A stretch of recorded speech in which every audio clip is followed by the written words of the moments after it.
नमस्कार, आपका स्वागत है आपके अपने चैनल द फार्माकोर्स 2.0 पे।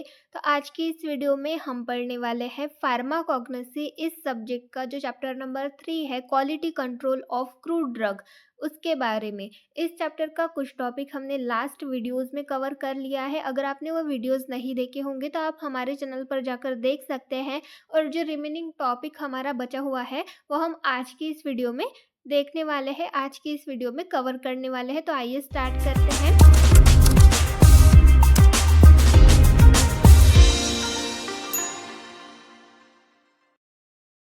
तो यहाँ पर हम देख रहे थे इवैल्यूएशन ऑफ क्रूड ड्रग के बारे में। सिलेबस में हमने देखा था हमें दो ही टॉपिक पढ़ने थे, यहाँ पर इस चैप्टर में दो ही टॉपिक पढ़ने थे। एक तो डिटर्मिनेशन ऑफ अडल्ट्रेशन, दूसरा इवैल्यूएशन ऑफ क्रूड ड्रग। तो हमने डिटर्मिनेशन ऑफ अडल्ट्रेशन ये तो पढ़ लिया। अब इवैल्यूएशन ऑफ क्रूड ड्रग पढ़ रहे हैं। तो इसमें कुछ मेथड्स थी, chemical method, physical method, morphological method, इस तरीके की मेथड्स हमें यहाँ पर पढ़नी थी। तो इसमें हमने 2 मेथड्स जो है वो कंप्लीट कर लिए हैं। अब हमारी 3 मेथड्स बाकी है, फिजिकल मेथड, केमिकल मेथड और बायोलॉजिकल मेथड। ये 3 मेथड हमें अभी पढ़नी है। तो यहाँ पर हम देखने वाले हैं फिजिकल मेथड के बारे में। फिजिकल मेथड के थ्रू हम किस तरीके से ड्रग को इवैल्यूएट करते हैं, ड्रग की क्वालिटी किस तरीके से चेक करते हैं, उसकी प्योरिटी किस तरीके से चेक करते हैं, फिजिकल मेथड्स में कौन कौन से पैरामीटर्स इंक्लूड होते हैं, ये सारी चीज़ें हम यहाँ पर देखने वाले हैं। तो यहाँ पर आप देखिए physical method, there are various physical parameters by which drugs can be evaluated which are as follows. तो बहुत सारे फिजिकल पैरामीटर्स होते हैं जिनके थ्रू जो ड्रग्स है उनकी प्योरिटी और क्वालिटी चेक की जाती है, ड्रग्स को इवैल्यूएट किया जाता है। तो वो फिजिकल पैरामीटर्स जितने भी हैं वो हम यहाँ पर देखने वाले हैं। तो यहाँ पर आपका सबसे पहला पैरामीटर है मॉइस्चर कंटेंट। मॉइस्चर कंटेंट ये आपका सबसे पहला फिजिकल पैरामीटर है। तो मॉइस्चर कंटेंट में किस तरीके से ड्रग का इवैल्यूएशन किया जाता है, किस तरीके से ड्रग की प्योरिटी चेक की जाती है, उसके बारे में देखते हैं। The percentage of active chemical constituents in crude drug is mentioned on air-dried basis, so moisture content should be determined and controlled. तो जो आपका क्रूड ड्रग होता है, जो भी आपकी मेडिसिन है, जो भी आपका ड्रग है, उसका जो एक्टिव केमिकल कंस्टिट्यूएंट्स मतलब जो आपका मेन ड्रग होता है, उसके जो परसेंटेज है वो एयर ड्राइड बेसिस पे मेंशन किए रहते हैं। एयर ड्राइड बेसिस पे मतलब वो कितना ड्राई है उसके ऊपर उसके परसेंटेज मेंशन किए रहते हैं। तो जो आपका मॉइस्चर कंटेंट है, अब ड्राइड बेसिस पे, एयर ड्राइड बेसिस पे उसको मेंशन किया जा रहा है, एयर ड्राइड बेसिस के परसेंटेज मेंशन किए जा रहे हैं। तो मॉइस्चर कंटेंट जो है वो एक तरीके से उसका कंट्रोल रहेगा, मतलब फिक्स रहेगा कि जो भी ड्रग है उसका मॉइस्चर कंटेंट इतना ही होगा, एक स्पेसिफिक परसेंटेज दिया जाएगा, इतने परसेंट का इसका मॉइस्चर कंटेंट होगा। अगर इससे ज़्यादा या फिर कम है तो जो ड्रग है उसमें कुछ तो भी प्रॉब्लम है, शायद वो अडल्ट्रेटेड है या फिर दूसरा ड्रग है, इस तरीके से हम पहचान सकते हैं। The moisture content of drug should be minimise to prevent the decomposition of crude drug which is either due to chemical change और माइक्रोबियल ग्रोथ। जो मॉइस्चर कंटेंट होता है किसी भी ड्रग का वो कम ही रखा जाता है, मिनिमाइज किया जाता है। किस लिए? To prevent the decomposition of crude drug. जो भी ड्रग होता है उसका डीकम्पोजिशन प्रिवेंट करने के लिए, जो भी ड्रग होता है अगर उसमें मॉइस्चर ज़्यादा हो तो उस कंडीशन में उसमें कोई भी केमिकल चेंजेस हो सकते हैं या फिर माइक्रोबियल ग्रोथ हो सकती है जिसकी वजह से उसका डीकम्पोजिशन हो सकता है। तो डीकम्पोजिशन को प्रिवेंट करने के लिए जो भी मॉइस्चर कंटेंट होता है वो मिनिमाइज रखा जाता है, कम ही रखा जाता है। देन नेक्स्ट है the moisture content is determined by heating the crude drug powdered at 105 degrees Celsius in an O1 to a constant. For volatile oil containing drug it is determined by toluene distillation method. तो जो भी moisture content होता है वो किस तरीके से determine किया जाता है? जो भी क्रूड ड्रग का पाउडर होता है उसको हीट किया जाता है 105 डिग्री सेल्सियस पर, 105 डिग्री सेल्सियस पर क्रूड ड्रग के पाउडर को हीट किया जाता है एक ओवन में। उसके थ्रू जो मॉइस्चर कंटेंट है वो डिटरमाइन किया जाता है। ये हो गया पाउडर क्रूड ड्रग के लिए। अब जो वोलेटाइल ऑयल कंटेनिंग ड्रग्स होते हैं वो तो ऑयल फॉर्म में होते हैं। तो ये जो वोलेटाइल ऑयल कंटेनिंग ड्रग है इसका जो मॉइस्चर कंटेंट है वो टॉलरेंट डिस्टिलेशन मेथड के थ्रू डिटरमाइन किया जाता है। देन नेक्स्ट है यहाँ पर हमें कुछ ड्रग्स दिए गए हैं और उनका moisture content wait by wait दिया गया है। तो किस तरीके से परसेंटेज मेंशन किए रहते हैं हर ड्रग के लिए, वो हम यहाँ पर देखेंगे। तो सबसे पहला डिजिटैलिस है, तो डिजिटैलिस का मॉइस्चर कंटेंट कितना रहता है? Not more than 10%। 10% से ज़्यादा मॉइस्चर कंटेंट डिजिटैलिस का नहीं रहता। देन नेक्स्ट है एलो। एलो का कितना रहता है? Not more than 5%। 5% से ज़्यादा मॉइस्चर कंटेंट एलो का नहीं रहता। 5% या फिर उससे कम रहेगा, पर 5% से ज़्यादा नहीं रहेगा। अगर वो 5% से ज़्यादा है तो या तो वो एलो नहीं है, वो कोई और ड्रग है, या फिर वो अडल्ट्रेटेड है। इस तरीके से हम समझ सकते हैं कि जो ड्रग है वो प्योर है कि नहीं है करके। देन थर्ड है एकेसिया। तो एकेसिया का जो मॉइस्चर कंटेंट होता है वो होता है नॉट मोर देन 15%। स्टार्च है नेक्स्ट, तो स्टार्च का होता है नॉट मोर देन 15%। फिफ्थ है एर्गॉट। एर्गॉट का होता है नॉट मोर देन 8%। तो इस तरीके से मॉइस्चर कंटेंट जो है वो पहले से ही कंट्रोल्ड रहते हैं, पहले से ही डिटरमाइन किए रहते हैं। इसी के थ्रू हम ये पहचान सकते हैं कि जो भी ड्रग है वो प्योर है कि नहीं है, स्टैंडर्ड क्वालिटी का है कि नहीं है करके। देन नेक्स्ट पैरामीटर है हमारा विस्कोसिटी। तो विस्कोसिटी के बारे में देखेंगे। Viscosity is one of the important diagnostic character in physical evaluation of liquid chemical constituents, example fixed oil, waxes and lipids.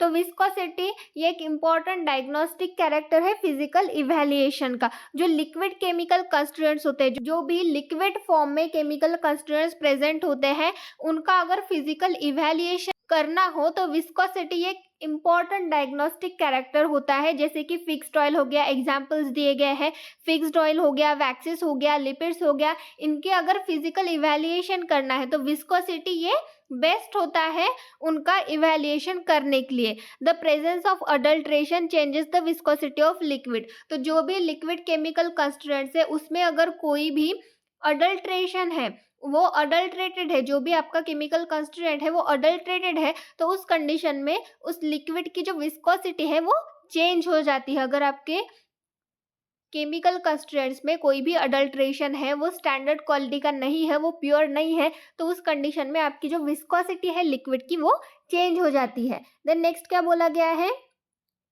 यहाँ पर हमें एग्जाम्पल दिया गया है लिक्विड पैराफिन का। लिक्विड पैराफिन का एग्जाम्पल दिया गया है नॉट लेस देन 64 सेंटीस्ट्रोक। तो लिक्विड पैराफिन की जो विस्कोसिटी होती है वो कितनी होते हैं? Not less than 64 सेंटीस्ट्रोक। 64 सेंटीस्ट्रोक से कम नहीं होती लिक्विड पैराफिन की विस्कोसिटी। अगर इससे कम आती है तो उस कंडीशन में आपका जो भी लिक्विड केमिकल कंस्टिट्यूएंट है वो अडल्ट्रेटेड है। जो भी लिक्विड पैराफिन है आपका वो अडल्ट्रेटेड है, ऐसा माना जाएगा। तो इस तरीके से ये हो गया विस्कोसिटी, दूसरा पैरामीटर। अब हमारा थर्ड पैरामीटर है मेल्टिंग पॉइंट। तो मेल्टिंग पॉइंट के थ्रू हम किस तरीके से ड्रग का इवैल्यूएशन कर सकते हैं उसके बारे में देखते हैं। It is use to determine the purity of crude drug. Pure chemicals they have sharp and constant melting point and boiling point. तो ये जो मेल्टिंग पॉइंट, ये जो पैरामीटर है, ये क्रूड ड्रग्स की प्यूरिटी डिटरमाइन करने के लिए ज़्यादातर यूज़ किया जाता है। जो भी प्योर केमिकल्स होते हैं, जो भी प्योर ड्रग्स होते हैं, उनका जो मेल्टिंग पॉइंट और बॉइलिंग पॉइंट होता है वो शार्प होता है, कांस्टेंट होता है। उनका जो मेल्टिंग पॉइंट और बॉइलिंग पॉइंट है वो कभी चेंज नहीं होता। जो उनका मेल्टिंग पॉइंट है वही रहता है, शार्प होता है, कांस्टेंट रहता है। एग्जाम्पल्स दिए गए हैं कोकम बटर, जिसका मेल्टिंग पॉइंट होता है 39 टू 42 डिग्री सेल्सियस, इसके बीच में होता है। कोका बटर का अगर हम एग्जाम्पल ले तो इसका होता है 30 to 32 degree Celsius. Then beeswax का होता है 62 to 65 degree Celsius. Wool fat का होता है 34 टू 44 डिग्री सेल्सियस। तो किसी भी जो भी प्योर केमिकल्स होते हैं, प्योर ड्रग्स होते हैं, उनका जो मेल्टिंग पॉइंट होता है वो शार्प होता है, कांस्टेंट होता है।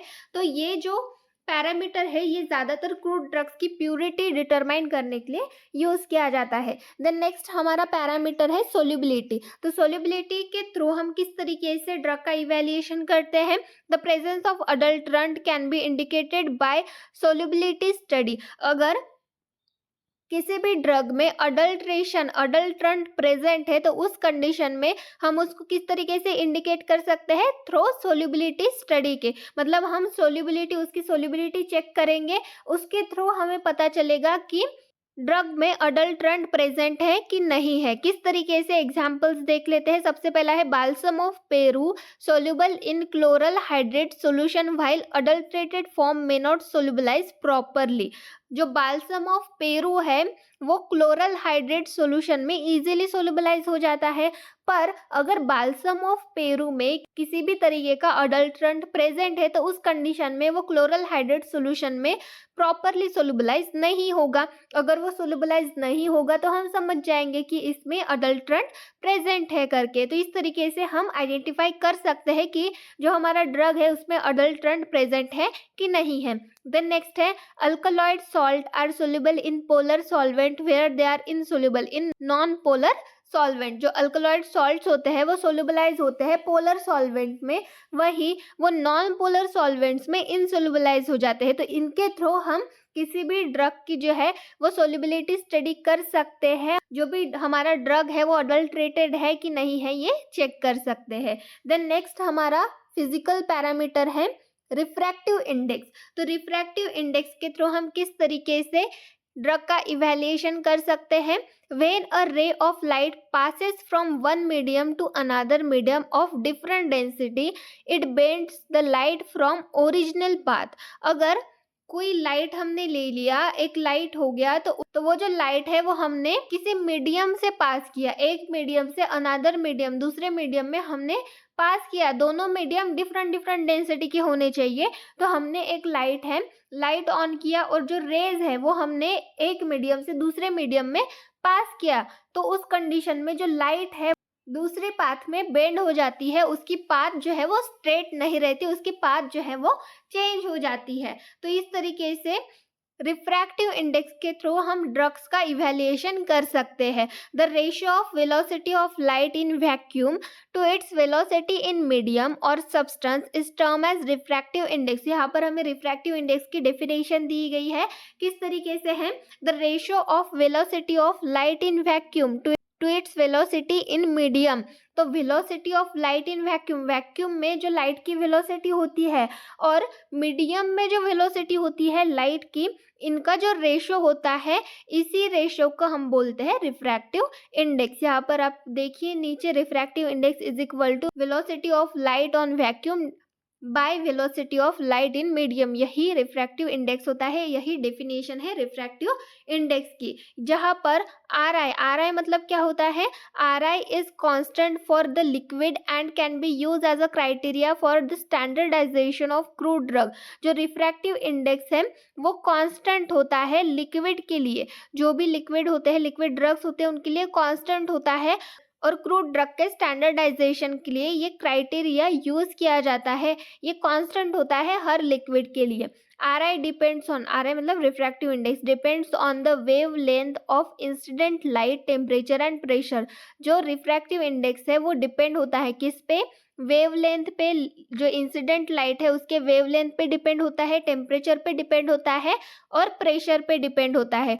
देन नेक्स्ट क्या बोला गया है, Ri for the following phyto constant at 25 degree Celsius and in sodium light is. तो यहाँ पर हमें कुछ एग्जाम्पल्स दिए गए हैं। रिफ्रैक्टिव इंडेक्स जो होता है यहाँ पर हमें कुछ फाइटो कंस्टेंट्स दिए गए हैं एट 25 डिग्री सेल्सियस, मतलब एक स्पेसिफिक टेम्परेचर है 25 डिग्री सेल्सियस पे हम सोडियम लाइट का यूज कर रहे हैं, तो उस कंडीशन में उन फाइटो कंस्टेंट का रिफ्रैक्टिव इंडेक्स कितना होगा वो यहाँ पर हमें दिया गया है।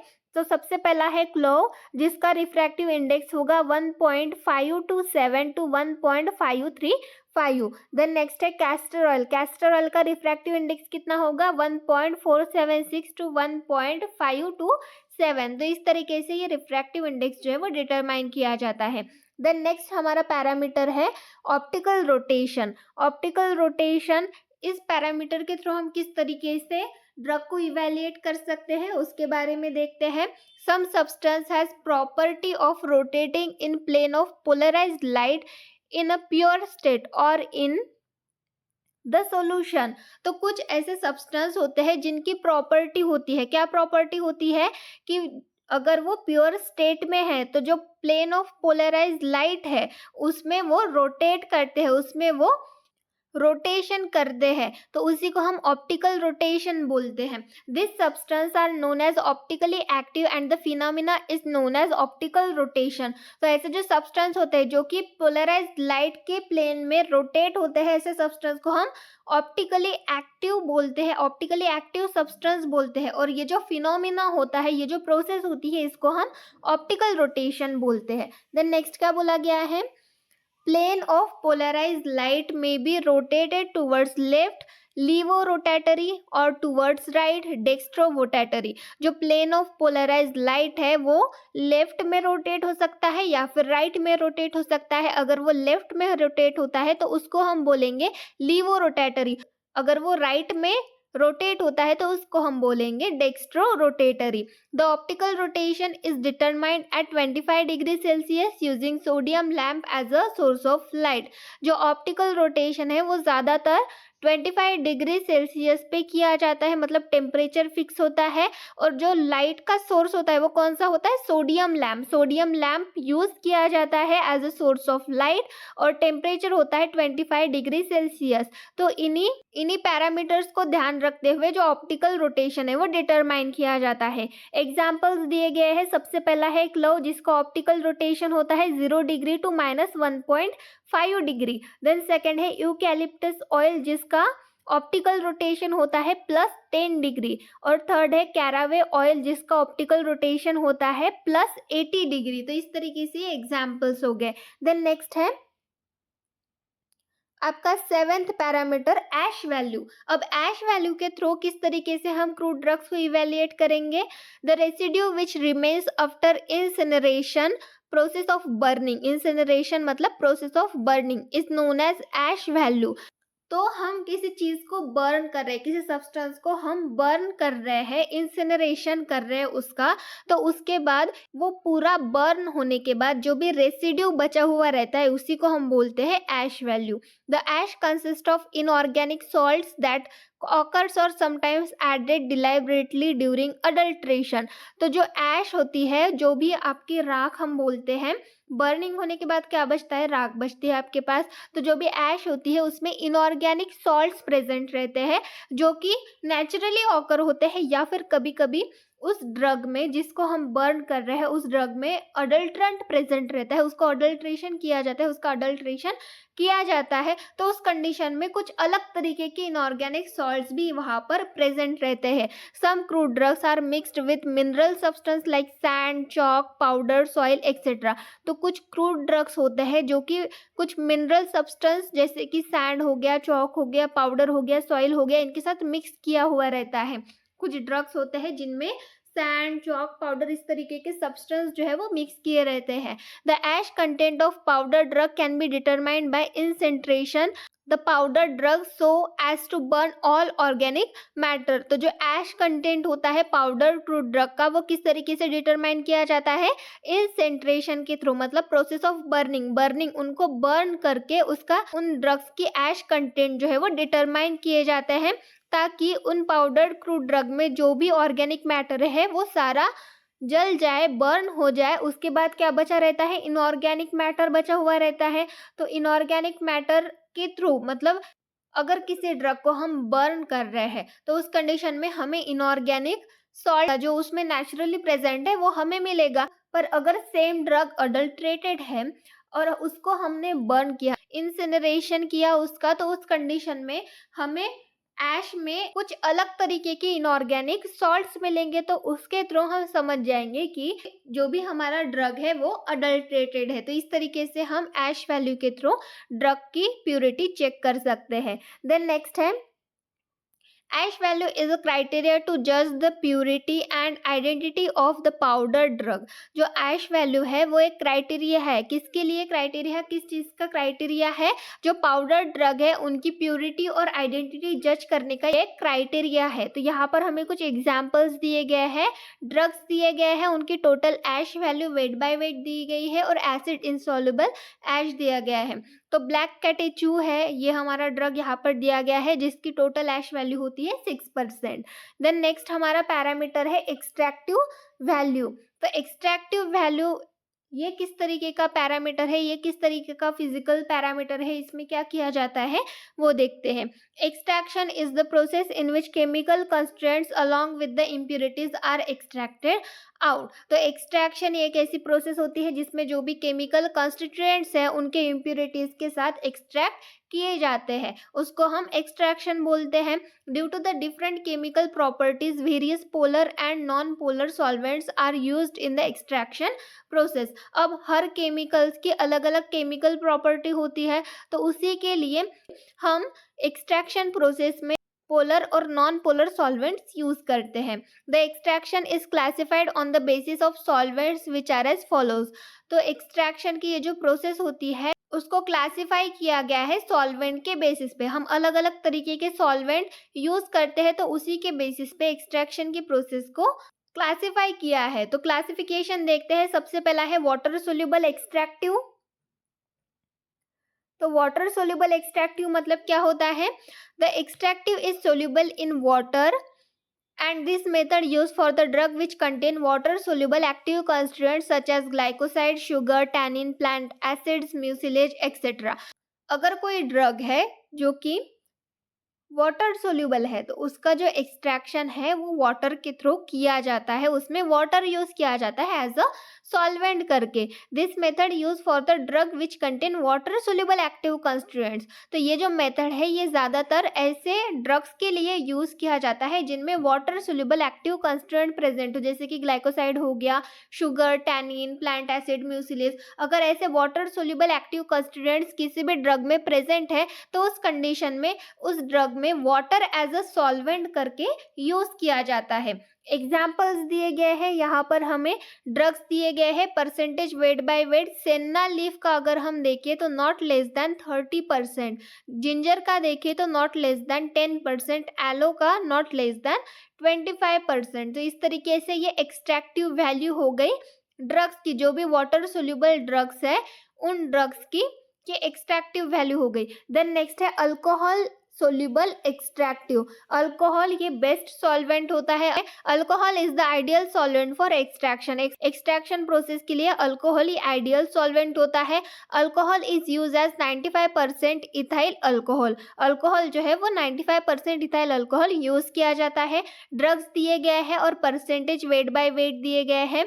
एलो के लिए नॉट लेस देन 10%। अगर हम अल्कोहल के साथ एक्सट्रैक्ट कर रहे हैं, अल्कोहल एज अ सॉल्वेंट करके एक्सट्रैक्ट कर रहे हैं एलो को, तो उस कंडीशन में उसकी जो एक्सट्रैक्टिव वैल्यू होती है वो होती है नॉट लेस देन 10%। बेंजोइन की होती है not less than 90%।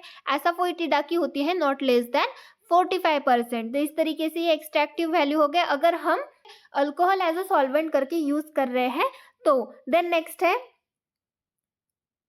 Ether soluble extractive. यहाँ पर हम ईथर यूज कर रहे हैं, तो ईथर सोल्यूबल एक्सट्रैक्टिव, तो इसमें क्या होता है, it is of two types. ये दो तरीके के होते हैं। सबसे पहला है volatile ether soluble extractive. Example volatile oil containing drugs. B non volatile oil ether soluble extractive. Example fixed oil resin. तो ये ईथर सोल्यूबल एक्सट्रैक्टिव दो तरीके के होते हैं। एक वोलेटाइल ऑयल के लिए, जहाँ पर वोलेटाइल ऑयल कंटेन ड्रग का एक्सट्रैक्शन करना हो तो ये प्रोसेस यूज की जाती है, और non volatile oil ether soluble extractive के लिए, मतलब जो नॉन वोलेटाइल ऑयल से उनके लिए ये यूज की जाती है। एग्जाम्पल्स दिए गए हैं। Examples of volatile ether soluble extractive, जो वोलेटाइल ईथर सोल्यूबल एक्सट्रैक्टिव उनके एग्जाम्पल्स दिए गए हैं। ड्रग्स दिए गए हैं। परसेंटेज वेट बाय वेट, जैसे कैरावे ऑयल हो गया तो उसका नॉट लेस देन 2.5% है। फनेल का नॉट लेस देन 1.4%, क्लोव का नॉट लेस देन 15%। तो ये होगी एक्सट्रैक्टिव वैल्यू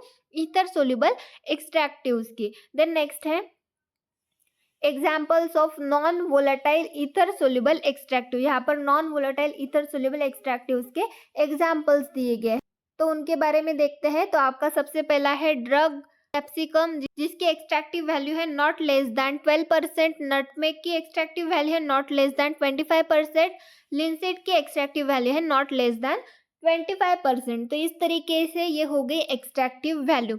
तो इस तरीके से यहाँ पर हमने आपकी पूरे फिजिकल मेथड्स, जो फिजिकल पैरामीटर है वो देखे, सारे फिजिकल पैरामीटर के बारे में पढ़ा, हम किस तरीके से ड्रग इवैल्यूएट कर सकते हैं, किस तरीके से ड्रग की प्योरिटी चेक कर सकते हैं, उसकी क्वालिटी चेक कर सकते हैं फिजिकल मेथड के थ्रू, अलग अलग फिजिकल पैरामीटर्स के थ्रू, वो हमने यहाँ पर देखा। तो इस तरीके से ये हो गया आपकी फिजिकल पैरामीटर्स। देन नेक्स्ट हम देखेंगे केमिकल मेथड और बायोलॉजिकल मेथड, तो वो हम नेक्स्ट वीडियो लेक्चर में देखेंगे। आज के वीडियो में बस इतना ही।